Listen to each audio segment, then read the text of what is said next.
Hello,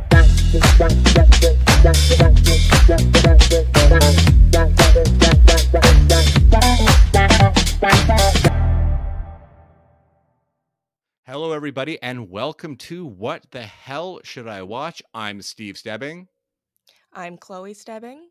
and we're here to give you everything that you should get inside your eyeballs this weekend in through the following week.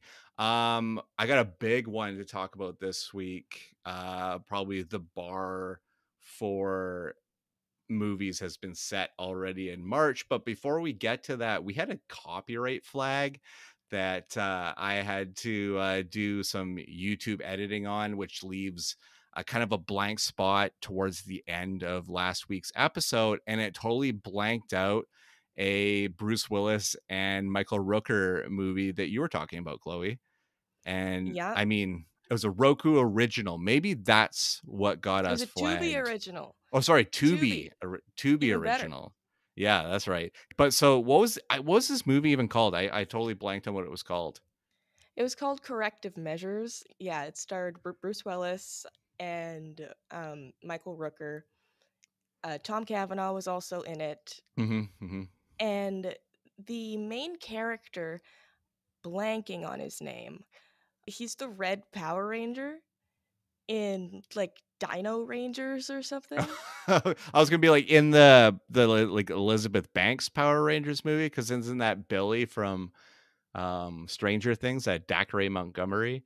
But no, we're talking. We're going to the We're talking about Dino Rangers, right, Schooler. which is like pre-Netflix. I think it's actually quite recent. I think it's wait.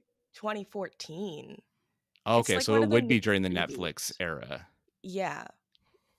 Yeah, but it's really funny to figure that out because it's just it's just Power Ranging all over the place, all over these bad guys. And his because it's a prison that houses supervillains, right? Mm-hmm. But the main character's power is that he's an empath. Okay. Lame. Yeah. Yeah, it's super lame. Yeah. And then everybody else has like lightning and like fireballs and stuff, and he's just over here like other people being sad makes me sad. Yeah, that's bad. If he's in a super powered prison as well, like it's a little overreaching. He maybe should be in the blue collar side of the super powered prison. Because when I hear this, I think The Raft from Marvel, but it was in a void, right? That was the basis of it. Yeah. All right, so you don't need to see it. There we go. So now we got that out of the way. Let's talk about what you do need to see, and we're starting off this week with Dune Part 2. Paul Atreides unites with Chani and the Fremen while seeking revenge against the conspirators who destroyed his family. The Harkonnens. And I mean, Denis Villeneuve is just a cinematic gift. I think probably one of my most anticipated filmmakers every time he makes a film. There is something so precise about how he makes a movie, and there's just no margin for error. And also the way his movies play is there's no fat to these movies. Like they all feel, every scene feels so necessary and pivotal that there's nothing to trim away. Like everything is so lean and always great performances. Sometimes the script is a bit minimal and relies on visual over dialogue. But I would say in Dune Part 2, there is way more dialogue than there was in Part 1. Part 1 does feel like the building of the world, the building of the war between the Atreides and the Harkonnens. But I will easily say that Dune Part 1 and Part 2 now are two of the greatest science fiction films ever made. And it's undeniable. It is such incredible storytelling, and Timothée Chalamet moves up another level in his career and is now like this blockbuster leader. of film because he commands the screen every time that he's on it. Zendaya is also just has so much charisma in her performance as well. Javier Bardem's having the time of his life in this one. Rebecca Ferguson is incredible. Florence Pugh. I mean, I don't think that there's ever been a time where I've said Florence Pugh hasn't done a good job in a movie. Is just consistent. And Dune is a film that really sets itself apart in a genre that has so much history. But I absolutely loved it, and it takes a lot of the problematic stuff in Dune because I mean Frank Herbert wrote Dune. I mean, way more than half a century ago, and so of course there has to be some modernization to it, and I think Villeneuve does it with absolute care. And I'm really excited if they're going to do Dune Messiah because they leave it open so beautifully in this film. And yeah, I rated it on Letterboxd a 5 out of 5, and because it's an incredible film. And I would love to hear your take on both of these when you get around to them, because the first one I believe is on Crave. It might be on Netflix now. But I'd love to hear what you think about it eventually. Yeah, for sure. I mean, like I love all those actors. I mean, I haven't really seen Timothy Chalamet in anything, and his face just makes me laugh. Um, but but yeah, I mean, like Florence Pugh, Zendaya, like they're really good in the things that they're in. So Mhm. yeah, I'll definitely check it out. But as I said, Dune should be on your list because it's incredible stuff. Let's do more space stuff. Last week, space stuff this week. Let's just continue with it. This one's on Netflix. It's called Spaceman. Half a year into his solo mission on the edge of the solar system, an astronaut concerned with the state of his life back on Earth is helped by an ancient creature he discovers in the bowels of his ship. Starring Adam Sandler, Carey Mulligan, Kamal Nair, and the voice of Paul Dano. Yes, as a spider. Have you seen the trailer for this one or checked it out yet? It's on Netflix, so you I've can check it out not heard now. of this. Yeah, so Paul Dano is essentially a spider on this ship because like you said, Sandler is an astronaut that's on a long space mission and discovers this creature on the ship, and it helps him kind of unpack his undiagnosed loneliness. And at its core it really is an art film, and I think it moves beautifully as that, because the craziest thing about Adam Sandler is every time he's committed to a dramatic role, which is not a huge amount of times over a long career that he's had, every time he does it, he knocks it out of the park. Like, he is probably one For of sure. the greatest dramatic actors, uh, dramatic actors that's, this day job as a comedian that I've ever seen. Um, I mean, there are others out there that are really good. Jim Gaffigan's one that comes to mind that is just really Mhm. great anytime he does drama. But Adam Sandler, it's few and far between, but every time it's great. And the director of this one, Johan Rank, he is he makes music videos largely, but he also did a film called Downloading Diana or something like that. I was told about it at my other podcast after the credits, so I really want to check that one out. But his this film always, through his lens, always looks really interesting.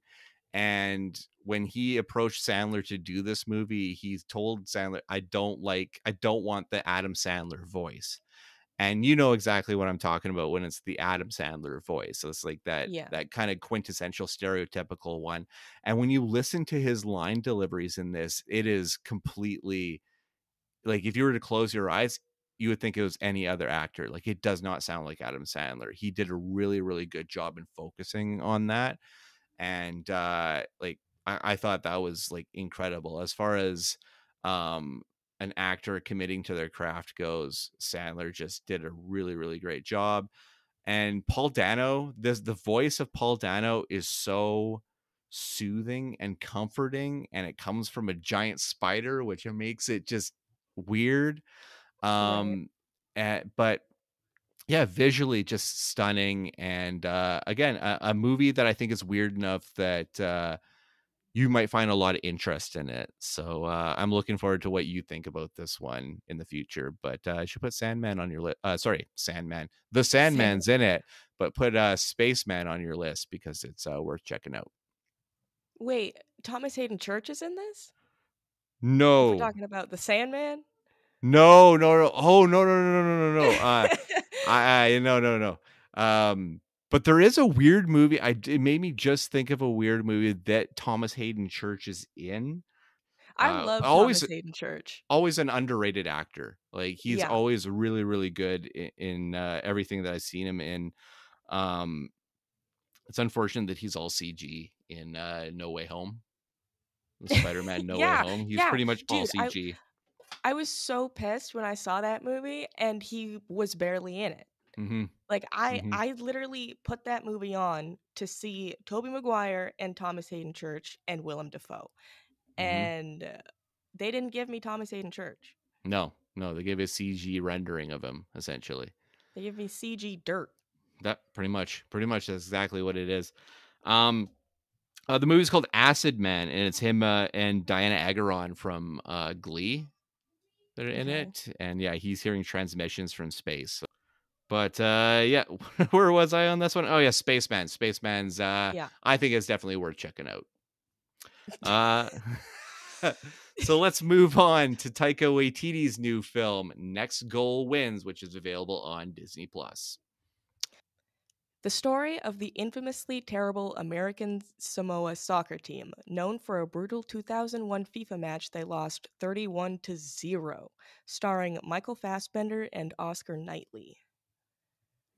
And directed and written by Taika Waititi, which is like the guy that the internet has fallen out of love with. It seems like that people hated Thor: Love and Thunder and hated what he did to the whole MCU stuff there, and just like Hollywood got really sick of him really quick, and I'm not there yet. I still enjoy Taika's work quite a bit. He's quirky enough. He hits my funny bone really well.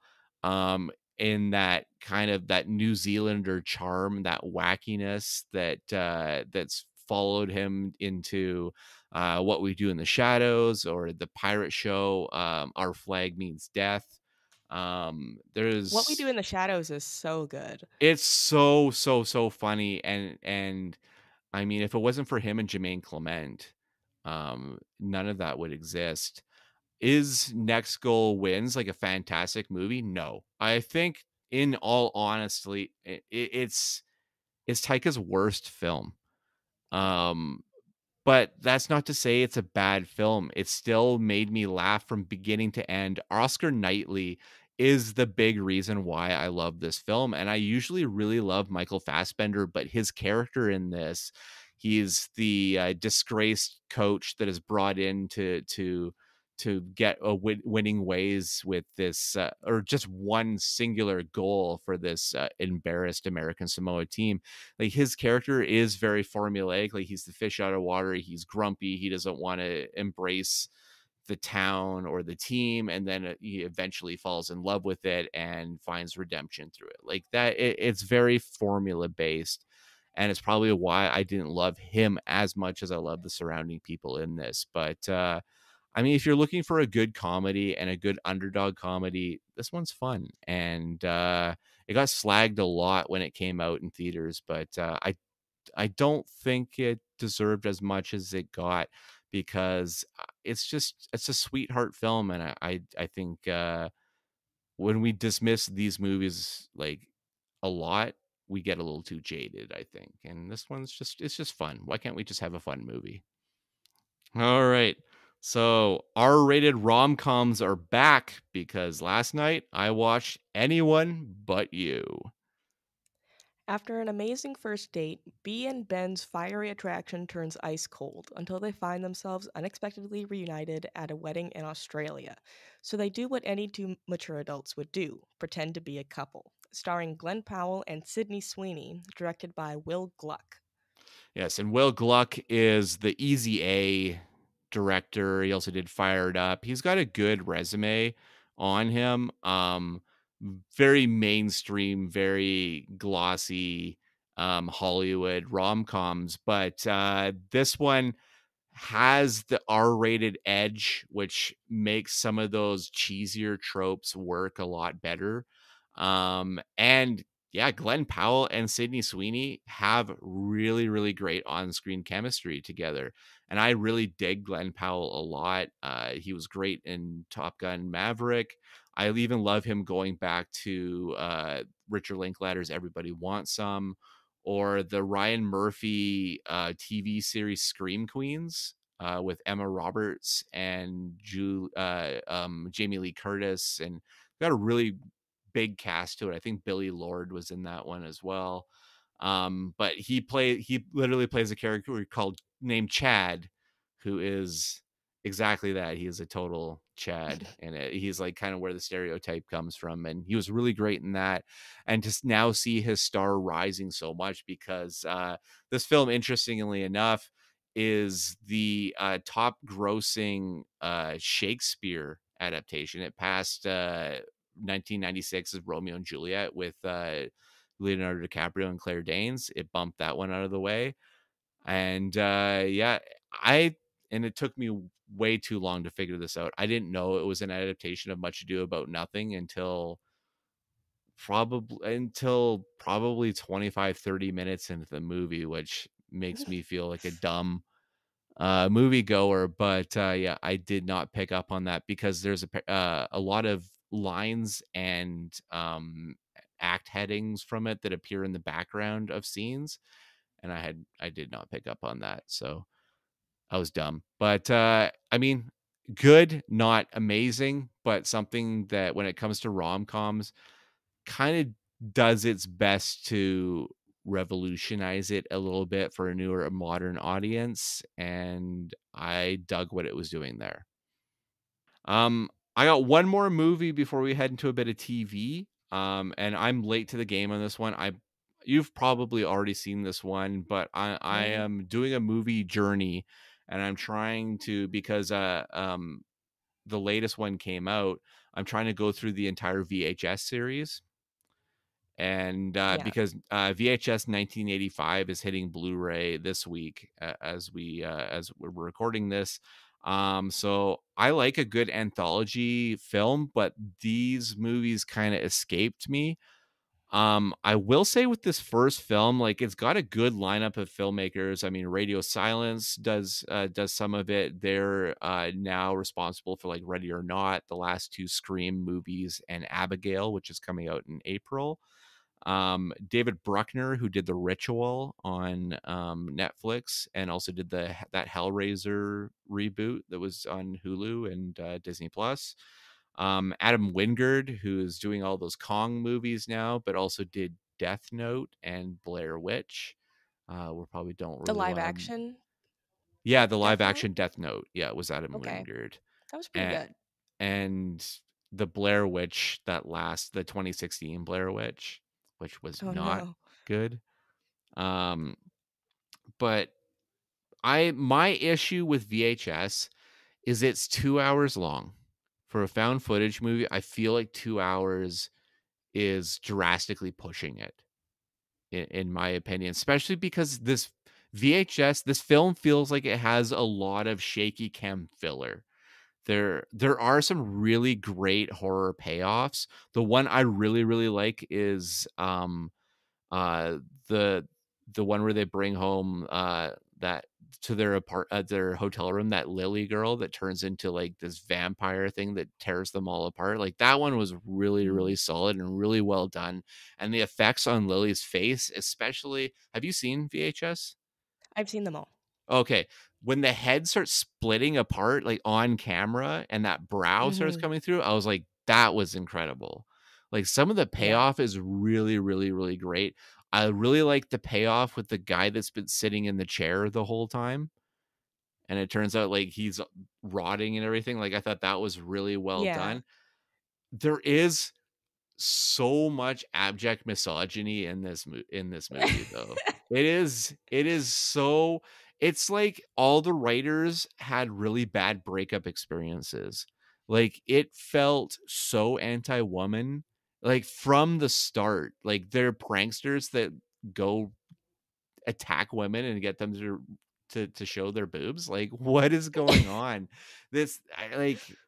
Nobody's good in this movie. Yeah. And they're all deserving of their fate, and the lack of gray area also makes this movie a little bit tough, but honestly, if you just trimmed it down quite a bit, I would have enjoyed it a lot more. Not to say that I hated it, but I'm looking forward to continuing the journey, especially because VHS 2 is on Prime Video, and I think Viral is on Prime Video as well. And then I have to jump to Shutter for the rest of it. But finally going down this path of VHS because I've heard so much about it, so I better get it in there. Yeah, I've seen all of them. And if I'm remembering correctly, a running theme throughout all of them is that none of the characters are likable. Hmm. Hmm. Everybody's a douchebag. Everybody sucks. And then, but like for me, that adds to the fun because then it's like you get to enjoy their death more. Yeah, that's fair. Because this It's is like your finally they're getting wheelhouse. ripped apart. Yeah, Yeah, I don't know. Maybe that's just me. because this is your avenue. Well, the viewers will get to know that Chloe's avenue is horror. Like, I do a horror podcast as well, but Chloe's just as immersed in the horror, and I think you're broader. You'll watch anything. I will watch anything, Yeah. um, Where especially if it's a shark movie. where do you land on the Terrifier movies? Just so we can get that out of the way. I love the Terrifier movies. Um, Maybe I've just become like super numb to horror movies and like gore and stuff, but Terrifier was one of the few movies that I've seen semi recently that actually made me like recoil and have Mhm. to like not look. Mhm. And they did great with the effects, like the gore and all that. And yeah, that those are just really great movies. And then in the second one, they added more structure and they gave it an actual story. Um, Not sure how I feel about the story itself, but I do appreciate that like they're still trying, you know. 20-minute kill sequence? Isn't there yeah, isn't there like a 20-minute kill sequence? I think so. Yeah, well, it's all killing. It's all And fucked like up over shit. 2 hours of it too, because it's a long Yeah, movie. they're pretty long. Yeah. Yeah, because we covered both for we covered the first one for the podcast, and we've also covered All Hallows Eve, which is where Art the Clown came from. Before that, it Mhm. was Damien Leone's first one. And yeah, I mean, it's just a spectrum of horror that I don't find myself on that side of anymore. Um, but it's cool that we can both take on the genre for multiple sides, though. I think that one's really interesting. So it'd be cool Yeah. for horror to come. And I know you have a horror movie you want to talk about at the end of this. So we'll move I don't on know to if we can really call it that, but we'll move we'll get to it. There's at least one scene in this one that I liked, but it's all few and far between. Let's hit some TV. Next up is Shogun. when a mysterious European ship is found marooned in a nearby fishing village, Lord Yoshi Toranaga discovers secrets that could tip the scales of power and devastate his enemies, starring Hiroyuki Sanada and Cosmo Jarvis. And it's available on Disney Plus. Yes, it's made by FX, available in Canada on Disney Plus. This is a remake of the 1980 miniseries starring Richard Chamberlain and Toshiro Mifune, who is known for so much of Kurosawa's work, Seven Samurai. Just he was just a renowned Japanese actor. And I remember seeing this series when I was young because my uncle really liked this show. And I will say right away that Cosmo Jarvis is doing this Richard Chamberlain impression in it that, um, he really reminds me of Tom Hardy a lot in his performance. Um, and I really only know him from Lady Macbeth with Florence Pugh, which he was really good in as well. But this show is badass. Like this is early 1600s Japan, where the Japanese were so isolated away from the rest of the world that they thought that only Christian missionaries and the Portuguese were on the other sides of those waters. So to see the lie that the rest of the world has been perpetuating get exposed is really interesting. I also love a good pirate type story, and the culture clash I think is really interesting. The show is definitely very violent, lots of samurai action and beheadings and everything that are just incredibly well done, and it's sometimes like really shocking. And yeah, just gonna be a limited series. I think it's only 10 episodes, and will slowly be released. There's the 2 episode premiere, which is now on Disney Plus, and then it's an episode a week until it's finished its run. I think it's really worth checking out. So Shogun is a cool one, especially if you love history and Japanese history and samurais and all that kind of stuff. Yeah, I actually checked this one out.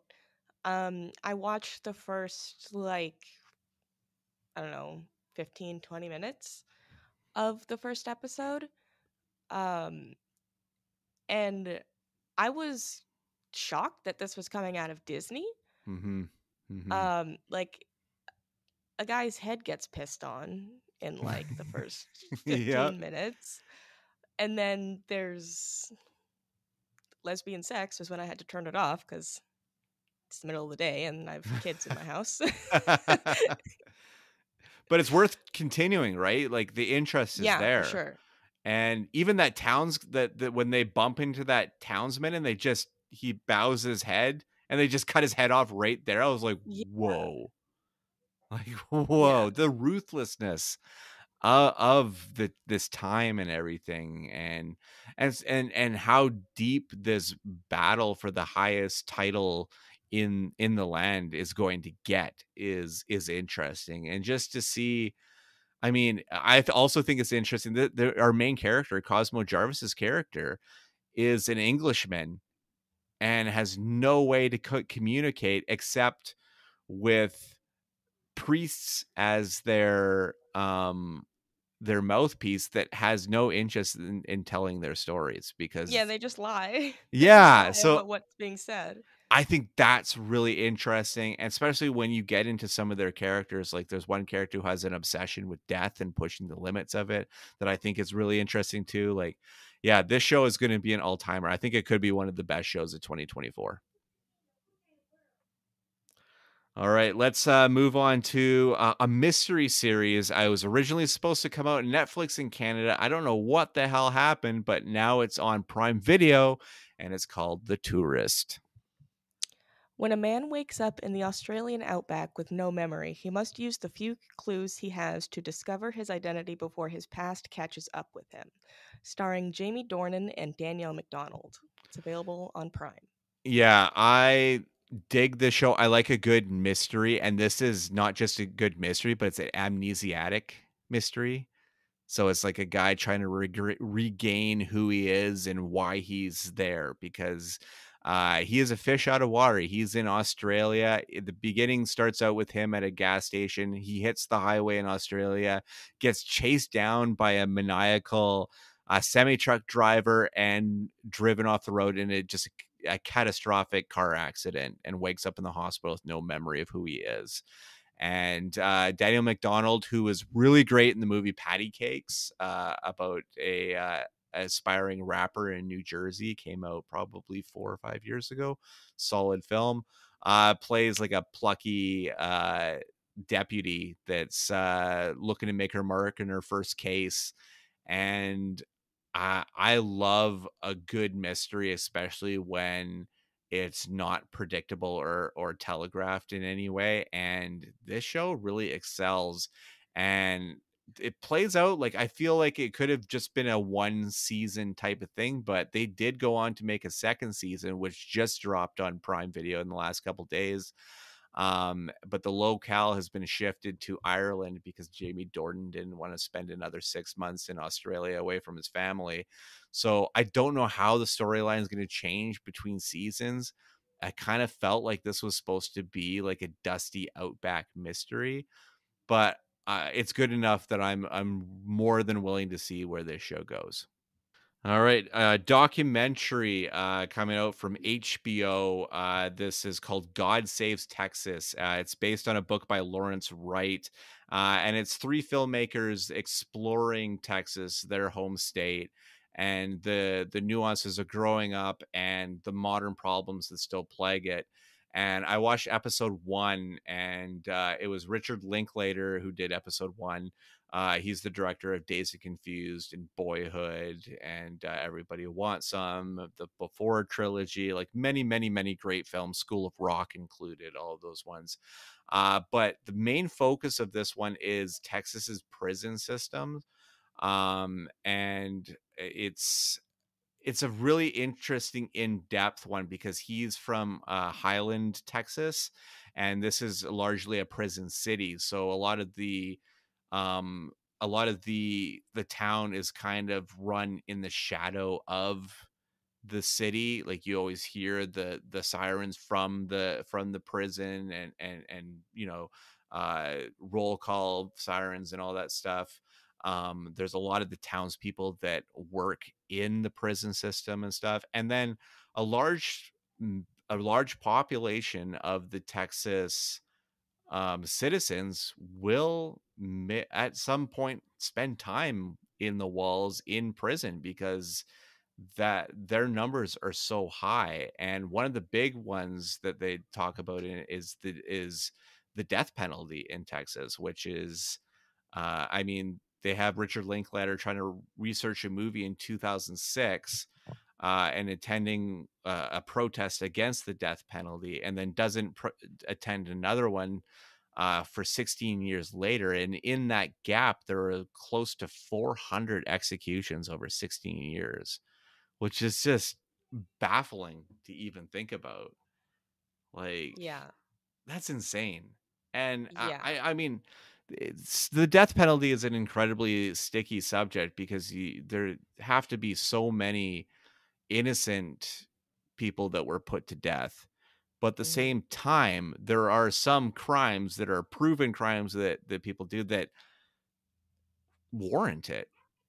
So I think it's just a fascinating conversation, and God Save Texas, the at least episode one really brings that conversation to the forefront, and I thought it was interesting. Uh I guess I should have given you the synopsis on that one, eh? Is there It's did I okay. give you a synopsis on it? Yeah. What was it? What But was it? well, it just says Tales of Texas told through the lenses of three directors chronicling the state's past, present, and future. Yeah, so pretty much what I said. Well, fine. It was that. It was that, but That it's one. worth checking out. It's on Crave right now because Crave does a lot of the HBO broadcast stuff. So worth checking out if you like a good docuseries, and HBO is always good.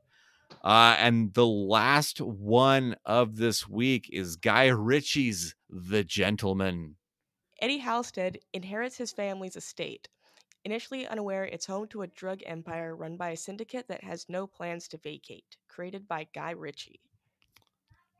Yes, and this one has Theo James is the lead in this one. And whenever I think Theo James, I'm like, Divergent. It's the Divergent guy. You know, Is it? the guy with Shailene Woodley, the lead of the Divergent movies, not Ansel Elgort, Yeah. but the the, brunette guy. the guy who's like, what makes you think you can talk to me? Were you a transfer too? Or Dauntless Born? Are you kidding? No. What makes you think you can talk to me? Yes, yes, yes, that That guy. line makes me laugh so hard. It's so funny. The unfinished Divergent series. They never finished it, right? They were supposed to do, because Allegiant, I think, is the final one, Yeah, I and think then they it went was bankrupt or they they just went gave up. bankrupt. Yeah, it was Summit Yeah. went bankrupt, and they were going to transition to TV, and then all the actors in it were like, "We didn't sign up to do a TV show," Yeah. so they all jumped ship, Like we're peasants. right? Like Shailene Woodley's like, "I'm a movie actress." Ansel Ugh, Elgort, but he does TV right now, so but Shay, one thing I'll say about Shailene Woodley is she doesn't know how to cry on screen. no, no. Are you thinking about To Catch a Killer? Did you I'm thinking watch? about every time she's cried on screen. Oh, that's fair. That's fair. That's a good one. Yeah, and she's not good in Ferrari. Like, not good. It was really not Ferrari? good. Ferrari with Adam Driver, about Enzo Ferrari, came out about Christmas time last year. Huh. Yeah, it's not on Blu-ray yet, but once it is, Adam Driver is pretty solid, and Penelope Cruz is the reason to watch that movie. But it's a race. It's not a racing movie, but it's about a guy that makes race cars.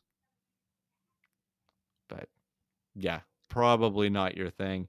But anyway, The Gentleman, this is the loose continuation of the Guy Ritchie film The Gentleman with Matthew McConaughey and Charlie Hunnam and Henry Golding and Colin Farrell. Like, it had a huge cast to it. I don't know exactly yet how it's going to tie in to that. I just feel like it's borrowing the title. But Theo James, he's delivering this dialogue really well. Guy Ritchie, when it comes to his gangster films, Guy Ritchie absolutely rules. I mean, his origin is doing like Lock, Stock, and Two Smoking Barrels, which is one of my favorite films of all time, as well as Snatch, which is also an all-time favorite. So when he digs into this gangster world, this London underground stuff, I feel like is his wheelhouse, and it's always where he excels. Um, and I feel like I haven't seen this guy in forever, but Vinnie Jones is in this show as one of the estate's servants, and I adore Vinnie Jones, again going back to those early Guy Ritchie movies. And yeah, I'm really interested to see where this goes. The cinematography is fun and flashy. It's colorful. A lot of great actors around it that have done really good work in British television. So I'm really excited to see where it goes. And yeah, Guy Ritchie and this writing team that he's been working with for the last like 7 or 8 years has been killing it every time. So I am definitely here for it. And it's a Netflix show, so pretty much going to get a pretty broad viewership, I think. And so that is it this week for What the Hell Should I Watch? Next week, I'm going to talk about Kung Fu Panda 4. But before we even get to our outro, Chloe, you saw something that I reviewed on The Shift last year.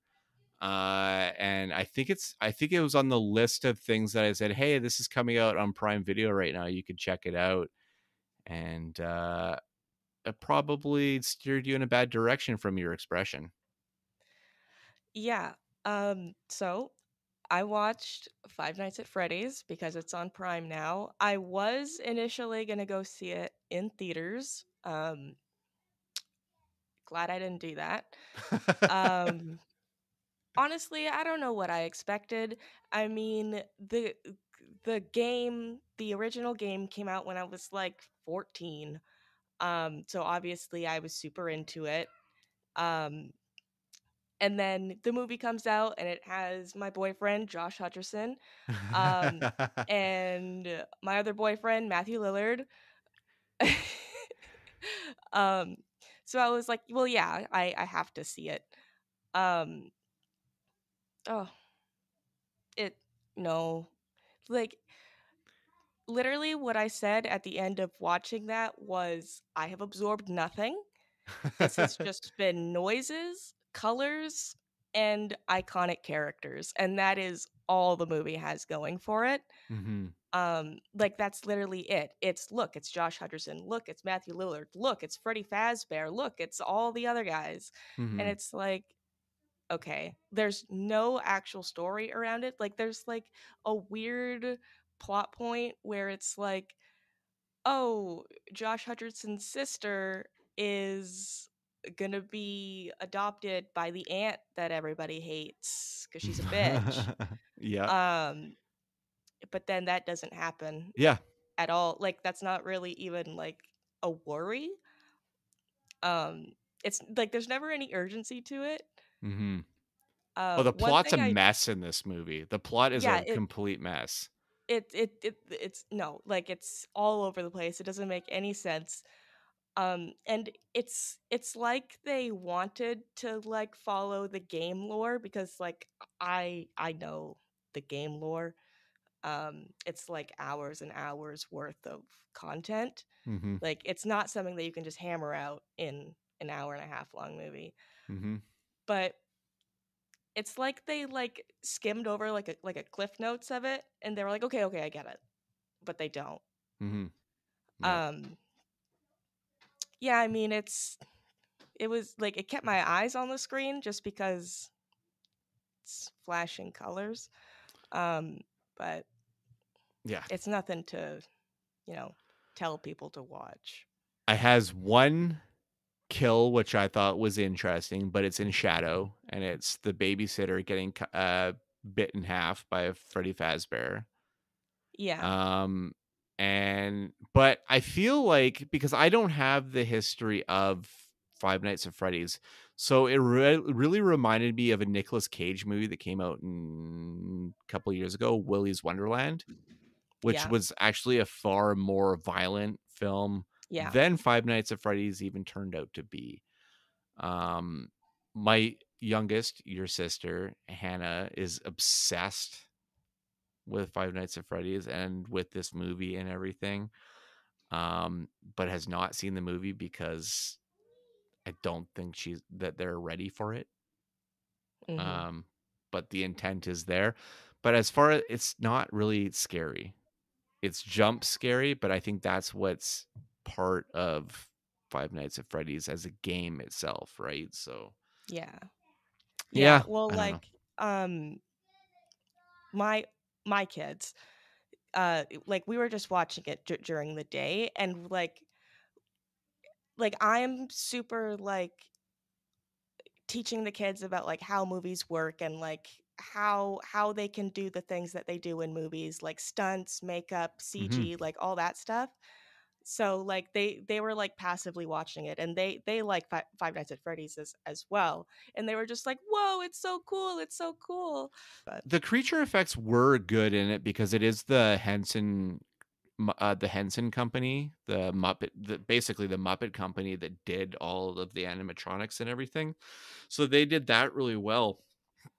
Excuse me, but for Blumhouse to be kind of being dogged to make this movie for a long time, like I know the internet has been ravenous on Jason Blum to make this movie, it just didn't feel like everything it was supposed to be. But again, I'm not the demographic, so I'm really not too sure.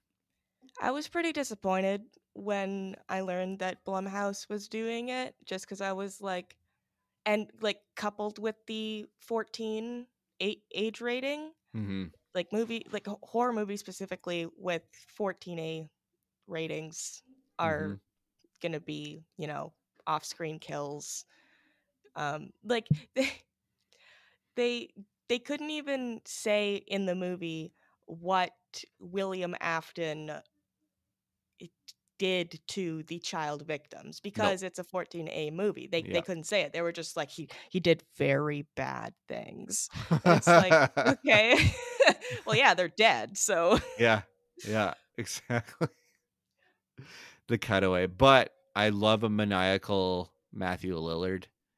yeah. And I mean, putting it onto the universe, Matthew Lillard is a one day dream get for a podcast. So just putting it out there into the Yes. world. It would be a full dedicated episode. But I don't think this is one that we would talk about. So it's good to get your thoughts on Five Nights at Freddy's, and kind of lines up with mine. So Yeah, that definitely works. All right, so that is it this week on What the Hell Should I Watch? You can find this episode on stevestebbing.ca. Please, if you haven't already on the YouTube channel here, please like and subscribe and share it with friends, because that's how we get out there and we raise our numbers here. You can find me on Twitter, Instagram, Threads, Letterboxd at the Stevel Dead. Chloe, you're on Letterboxd as well now.